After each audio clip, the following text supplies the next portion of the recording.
See. Okay, we're live. Oh, where's your flash? It's there. It's Flash on. You can just barely see it. So we're taking a rainy night walk with some dogs that we have here. There they are. You can see the dogs better than you can see. Hi, Leah. Oh. So, and we thought that we would show you guys some Christmas lights as we took our little walk. It's nighttime. I hope that you guys have had a wonderful Christmas night. It looks like I have devil horns on. They're reindeer antlers.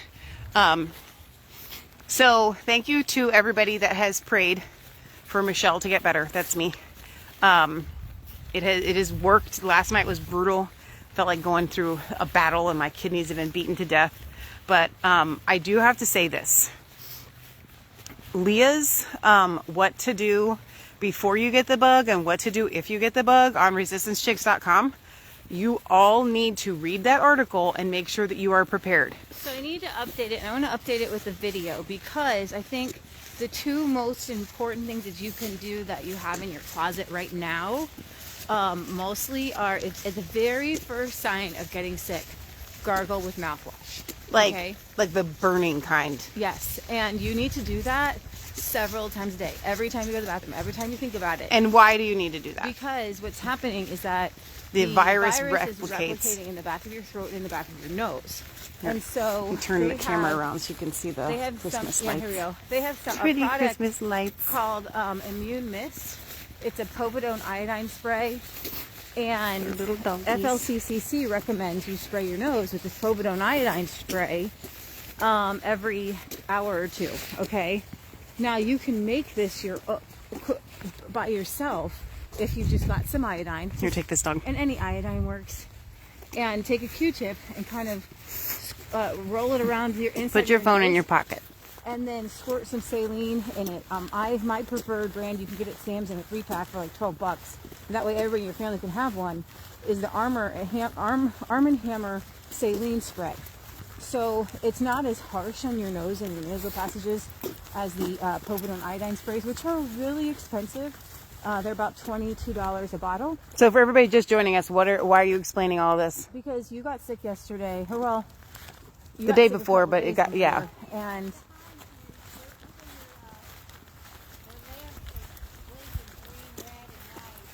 where? The lamp is blinking green, red, and white. Patriot Gallery loves the Christmas lights. So we're out here looking at Christmas lights in the rain. Mom, I'm telling people a thing. Okay? Okay. So, the front line of defense is your nasal passages in your throat, and you don't need any special medications for that. Now, as far as special medications for your second line of defense,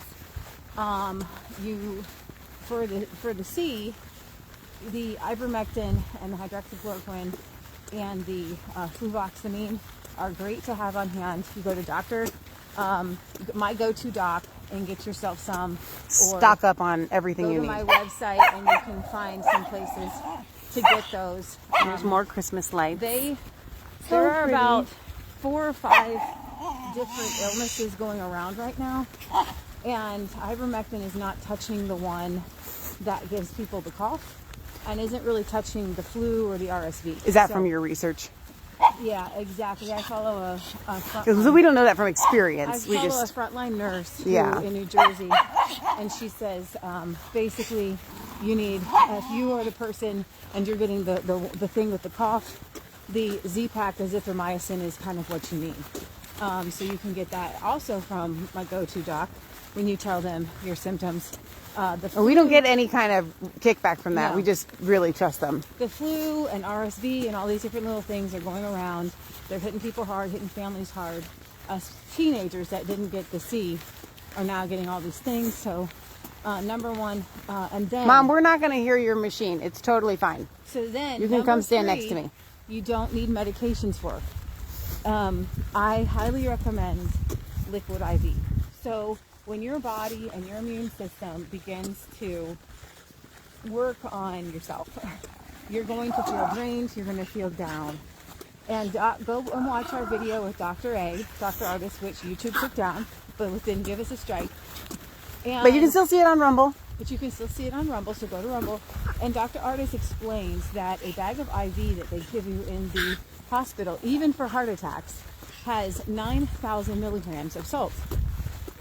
And they recommend that, you know, your daily intake doesn't exceed 2,000. Now, granted, I have seen it where, you know, intense salt intake can, you know, I watch my mom's picture, you know, she takes liquid IV, her blood pressure goes up. If she takes some other electrolyte, her blood pressure's down.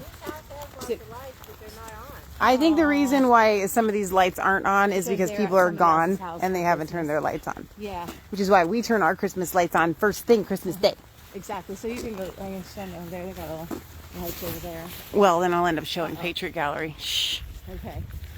Well, it's blurry the anyway. Thing is liquid IVs. Now, Leah, what is it? For somebody that's never It's even a heard of little that, what is drink it? Packet of electrolytes. You can use Element electrolytes. It's LMT. You can get those on Amazon. And all of these things you can actually get at your local grocery store. Yeah, you can get all these things. So if you can't get things, you can't get, you know, oh my gosh, what am I going to do? Like Walmart, Meijer, Kroger. Because a lot of people are stuck like, oh my gosh. And then, of course, those are things that are going to make a huge difference.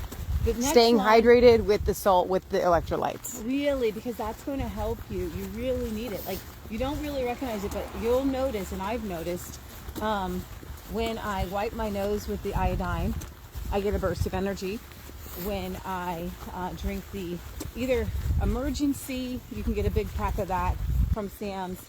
That kind of gives a boost. But if you want a big boost and you want to keep your family hydrated, and you have to stay hydrated when you're sick. Like, you don't think about it, right. But it's like one of the worst things that can happen to you is for you not to have enough liquid in you. And liquid IVs seem expensive, but they're more like Christmas lights there. $1.25 a little packet. You can't really see them. But it's just like a if you blob think of about light. like how much it costs to have somebody, how much it costs to go get an IV drip, you know, it's cheaper to do the liquid IV, and if you're not too bad. Okay.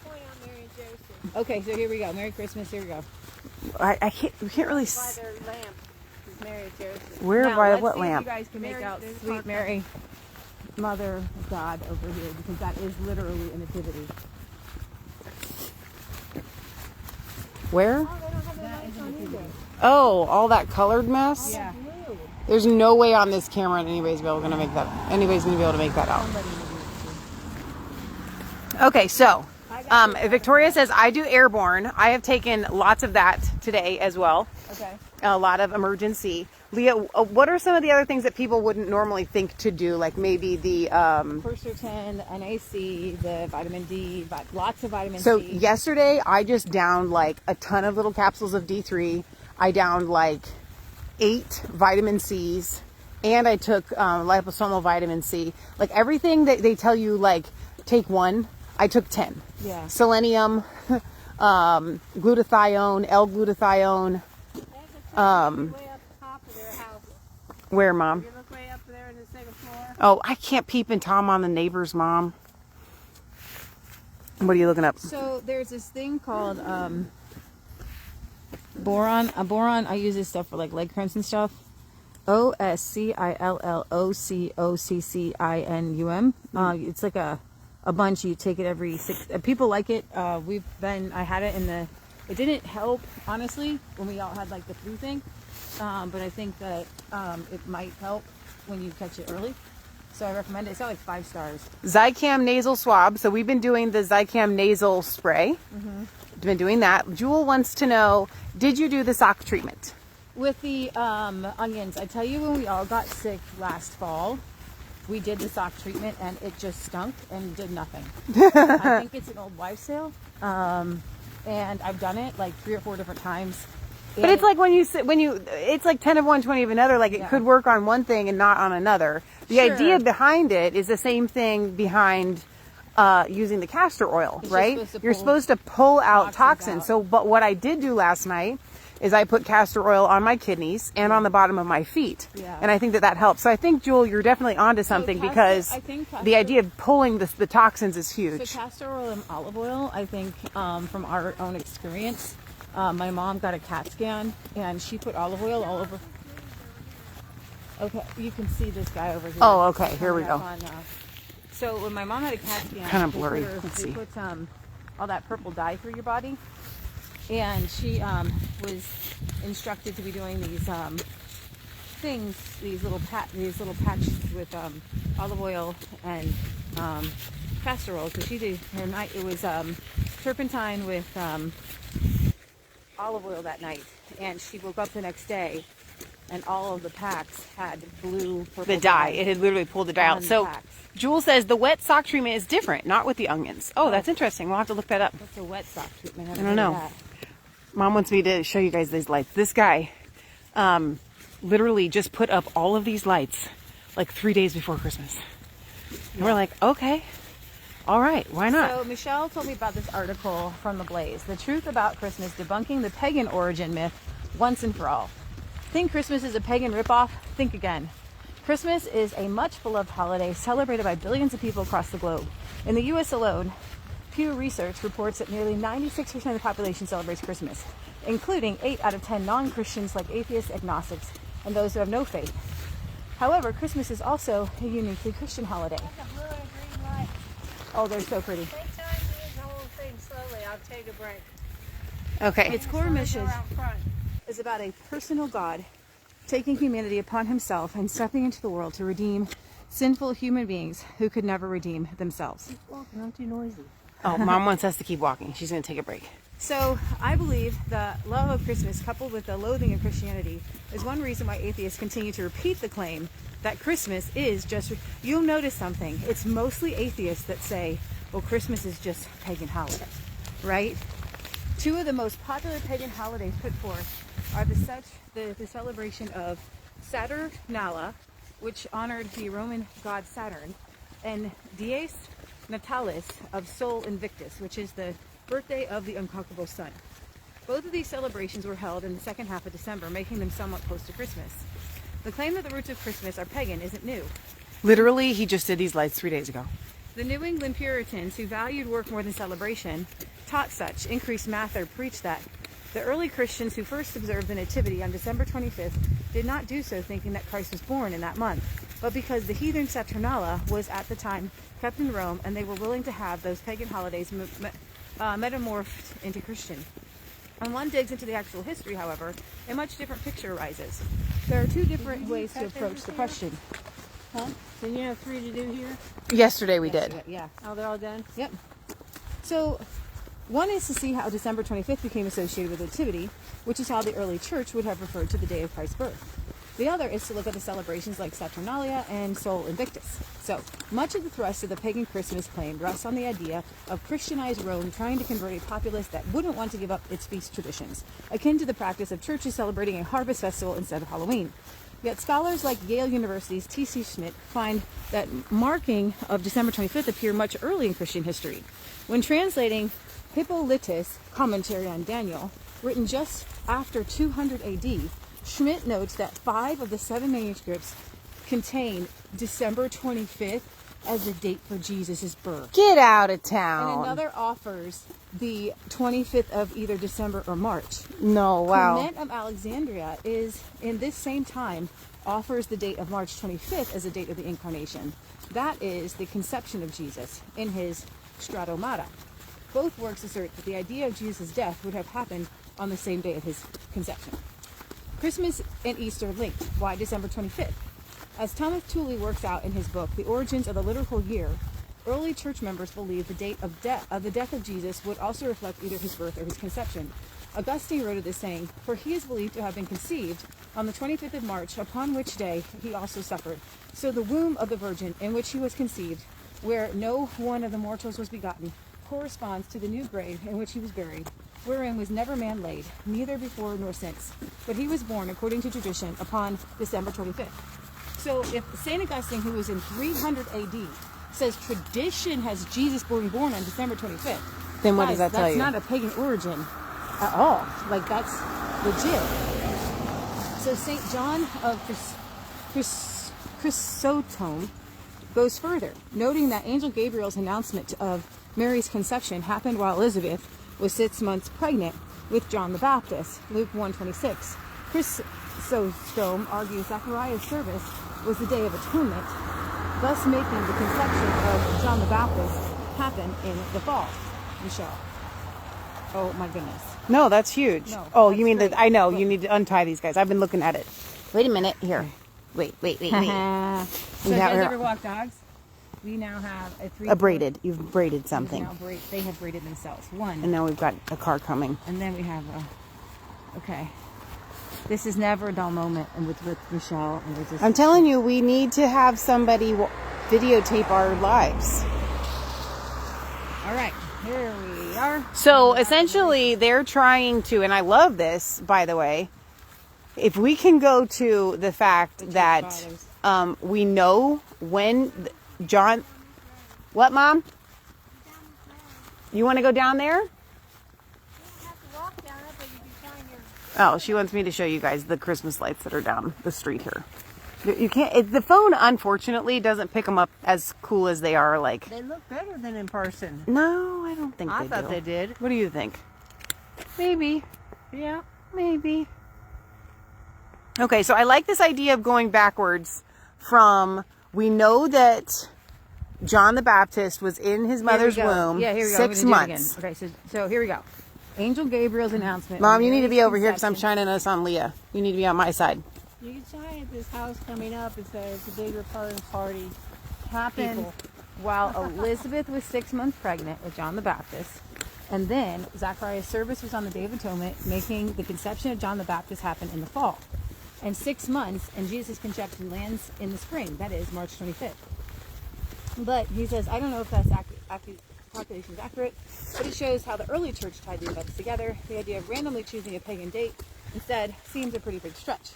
So here's the thing. If Christians were recognizing the birth of Christ by the beginning of the 3rd century AD, does it make sense to think that this was a 4th century AD invention to sway the Roman populace over to Christianity?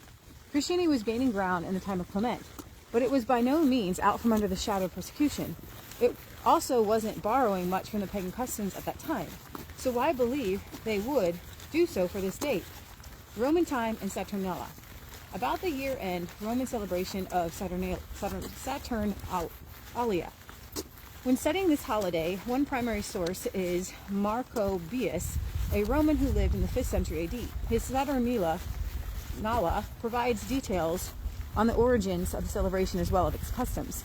T.C. Smith highlights this passage from Saturnalia, which says, our ancestors restricted the Saturnalia to a single day, the 14th before the calends of January, but after the Gaius Caesar had added 2 days in December, the day on which the festival was held became the 16th before the calends of January, with the result that... I'm only since slowing because you're slowing.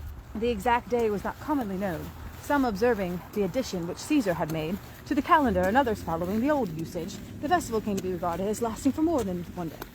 And yet, in fact, among the old men of old time, there were some who supposed that Saturnalia lasted for 7 days, but one can infer then from all that has been said that Saturnalia lasted but 1 day, and blah, blah, blah, blah, blah. So Saturnalia was a 3-day-long feast that began 16 days before January 1st.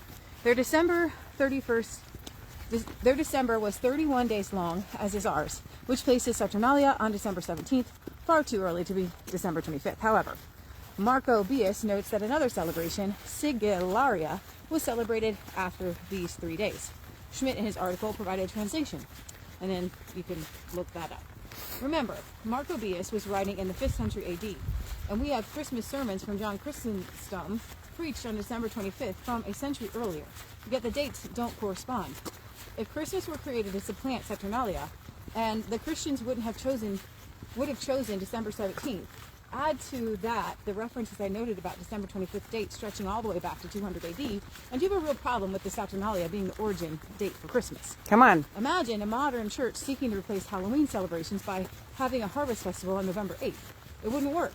People could celebrate one and then attend the other. The concept of substitution would be fairly ineffective in such a case. There is one other possibility suggested when discussing Christmas, borrowing from pagan Rome. Sol Invictus, the winter solstice. Let's see, and let's go over here. It says, you can read about that here.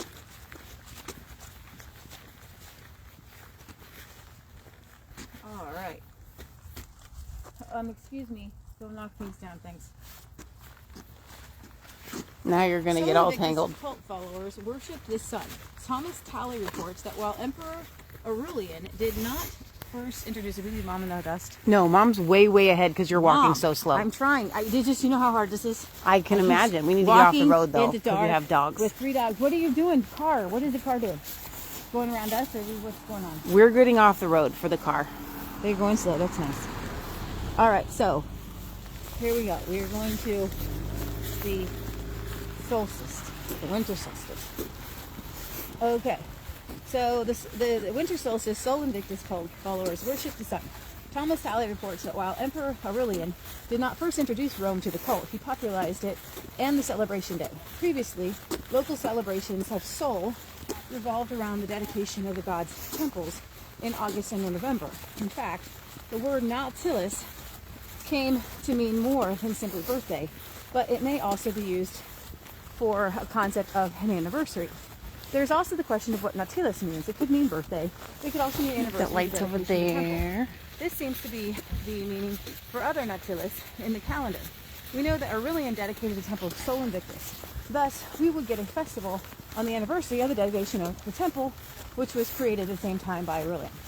Talley tells us that the indigenous sun cult at Rome does not seem to have been especially sensitive to the winter solstice or any Car other back quarter day. and up.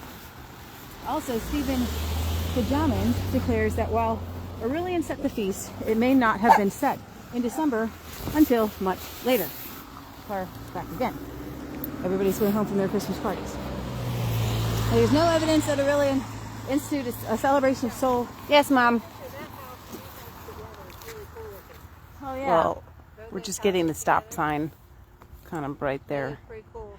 Unfortunately, it doesn't pick up properly Oh, it does. with the no, when they shine a bright light on their houses, the camera in person looks great, but the camera doesn't pick it up. Let it be. It's good. It's good enough.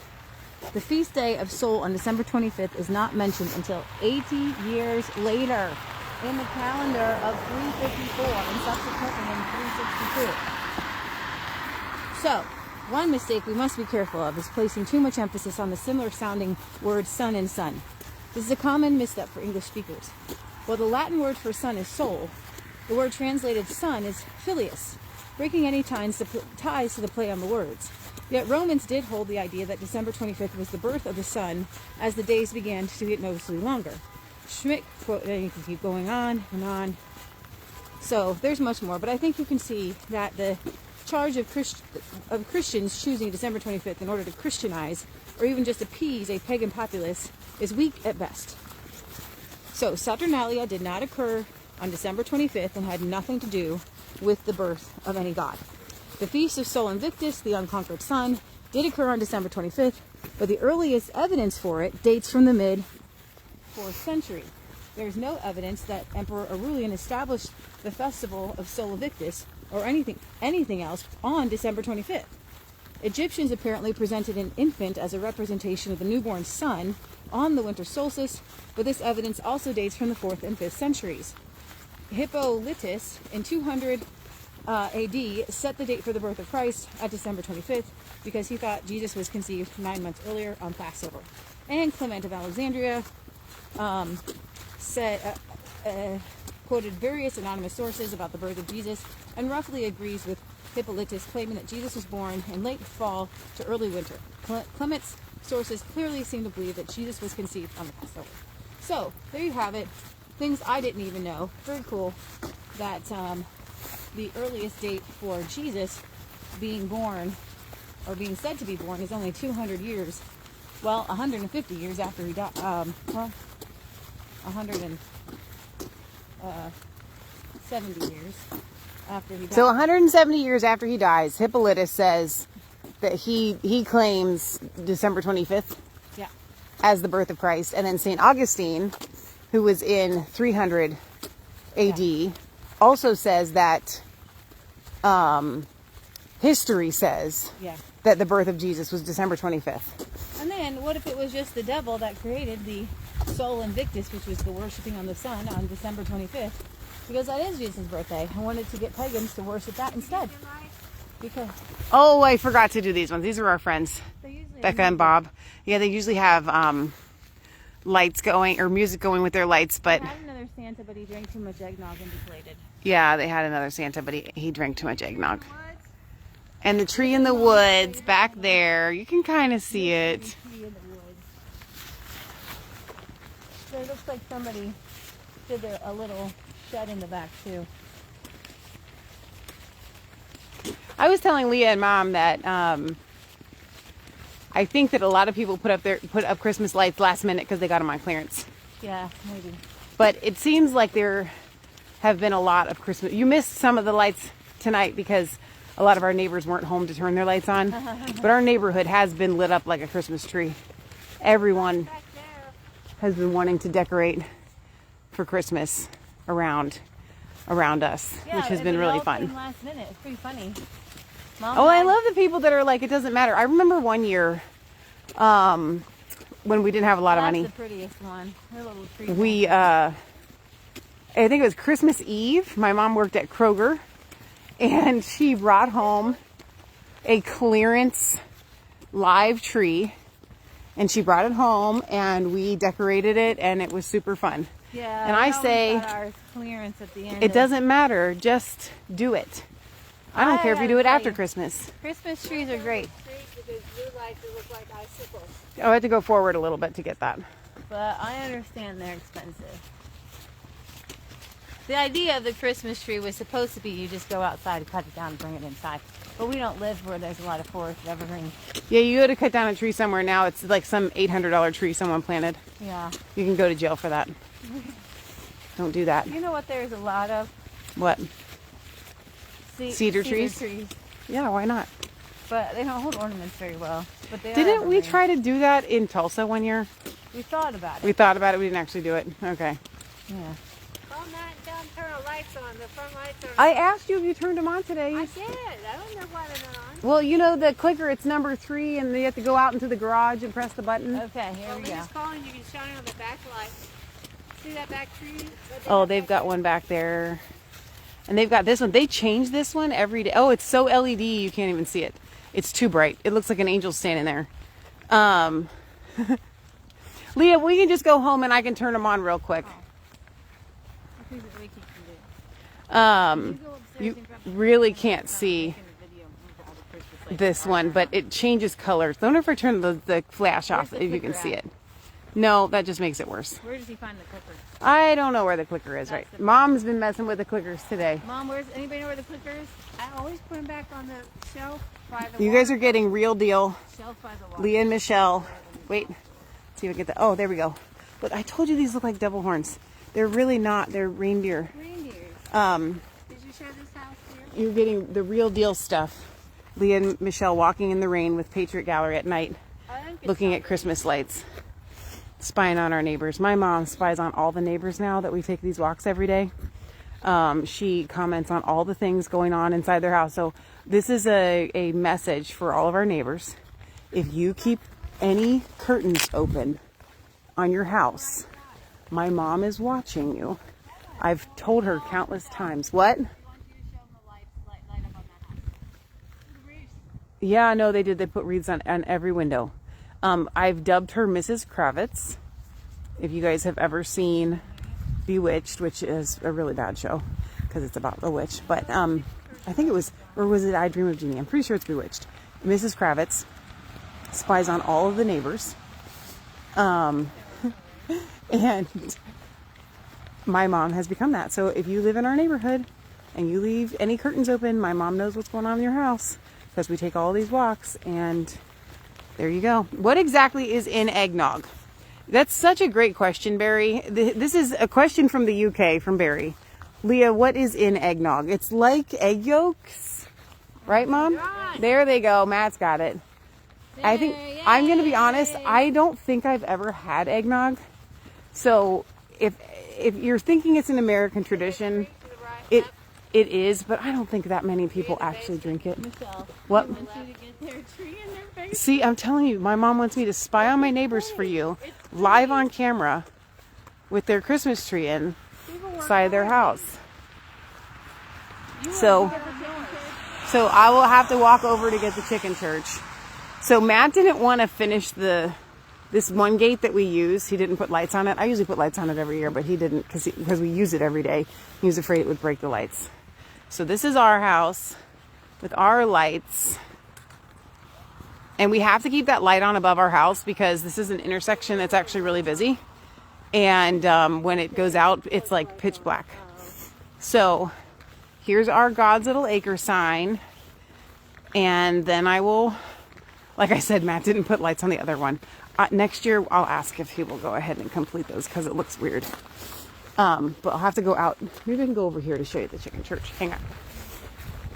Hope you guys are having a Merry Christmas. I am feeling much better. Thank you guys for praying. Last night was literally brutal. Like it was one of those like I just want to die nights. But I didn't die. And I woke up, been resting all day long. And we still have not done our family Christmas yet. So here's the chicken chapel, the chicken church. With its lights on it. So I have been resting all day long, and I finally took a shower and put real clothes on, and we're going to do our Christmas. We have a turkey in the oven, a roasted turkey, and I've got to go make some food. We do everything late around here anyway, so it's not a big deal. And we are going to do presents, but it looked for a long time like we were not going to do presents because I was so sick. And Leah's been a little bit sick too. And we're just praying that Patriot Gallery doesn't get it. That's the big prayer. So if you guys want to add that to our prayers, your prayers, that would be awesome and very much appreciated. I think I can turn this flash off now. Barry says, I got to cut down a 110-foot Christmas tree later on today. It's leaning towards my house and cars now and is around 90 feet away from them due to Storm Darragh. Huh. Well, Wow, that's huge, man. there you are. That's pretty darn big. But I hope that you guys have had, and this is what we do after we get back from our walk. So this is real deal. You're getting the whole 9 yards here. Merry Christmas from Leah and Michelle. Oh, here's our Resistance Chick shop too. I can show you this. Literally, our whole shop is right here, and I've got it decorated. And I have a Christmas tree here, which you can hardly see. There. And I will take you guys inside. I'll show you our little humble abode that you don't normally get to see with our Christmassy stuff going on. It's kind of a mess though, because we're still in the process of getting things done and Christmas presents out for tonight. So I hope you guys have had a wonderful day. We have had a very slow day. I have worked on printing out my Christmas card labels because my cards are going out late this year. But I finally got all the labels printed out so I can start sending out Christmas cards. Better late than never. And so one last thing and then we'll say goodbye and Merry Christmas. But here's my, Mom, you're standing right there. I know, but can we hang this out there? Sure. Soaking wet. It is soaking wet because we were out in the rain, and Patriot Gallery does not miss a walk. We take all of our walks every day. So I want to show you guys a couple of things while we're here. So this is the entrance to our house right here, and I've got it kind of slightly decorated. But this right here, they are Christmassy, but we keep them up all year long. This is counted. Not counted, but this is just cross stitch. It is beautifully done. And this was done by Pastor Bill Burnett, one of the Resistance Chicks viewers. He actually made these years ago and he entered them into the Mays County Fair in Pryor, Oklahoma. And this won first place. So they hang here all year long. And then Barry, you're here live. Barry made this, and this hangs obviously all year long. The Resistance Chicks God's Little Acre crest. Because this is what Barry does for a living. And he even did this beautiful card. So that stays here all year long. You guys don't always get to see these kinds of cool parts of our house. But we have Christmas decorations literally everywhere. But the one thing that I wanted to show you was way back when let me move this. Shauna and Condi stopped by today. We haven't opened this yet, but they dropped this off. Way back when we actually thought that the Christmas tree was pagan, I decided to change some things up and get rid of the Christmas tree and make the center focal of our, like I said, our living room's kind of a mess, so forgive that. Make our nativity the center focus of the room instead of the Christmas tree. And now we just really can't fit a Christmas tree in here. Merry Christmas, Ira says. No parcels have shown up from Wales yet, Barry. But there I am. This is what I just kind of try to decorate little things like all over the house, even though we can't have a Christmas tree in here because our house is pretty crowded. But like I said, our house is a mess, so please forgive the fact that you know what I need to show you? Hopefully Uncle Jack won't get mad. You need to see this. Oh my goodness. I'm going to show him. I'm not putting you on camera, but I'm doing a live video and I want to show them where we've been storing all of the Christmas presents. So all of the Christmas presents have been being stored in Uncle Jack's room. He can't live because he can barely live because of all of these packages for... His light on his tree. There's a tree there, but it goes There's on a and little... on. So Uncle Jack has the one tree in the house. It's this little tree. We have all these packages. That whole corner is stacked with packages. They're all wrapped here because we don't have room. Here, Mom, I'll turn this around. We don't have room in our living room. And then this is Leah's Christmas village that she does every year here. She decorates this Christmas village here, which is so cute. So now you've been kind of invited into the Resistance Chicks home. And like I said, I am feeling better. So thank you guys for your prayers. I hope you guys have had a wonderful Christmas. Loretta says, Merry Christmas, everyone. May God continue blessing you all and heal. I'm going to show the cookies. Let me read a comment. I will show the cookies and heal each of you from the big bug that is going around and any others unknown. Much love. All right. So Mom worked on some cookies today. We actually did cookies yesterday and Leah had Matt freeze them, but these are the cookies that my mom made. So like I said, I know it's late, but we're getting ready to do our Christmas meal a little bit late. And we have a turkey in the oven and now I've got to do Grab them right now. mashed potatoes and, my favorite, which is green bean casserole. I love green bean casserole. So I got to get out of my, walking rain pants because we've been walking in the rain and put my Christmas sweater back on. And we're going to celebrate Christmas in spite of, no bugs can knock us down. Right, Leah? Yeah. Look at Leah's face. It's starting to hit Leah, I can tell. Pray for Leah. Okay, we love you guys. Merry, Merry Christmas.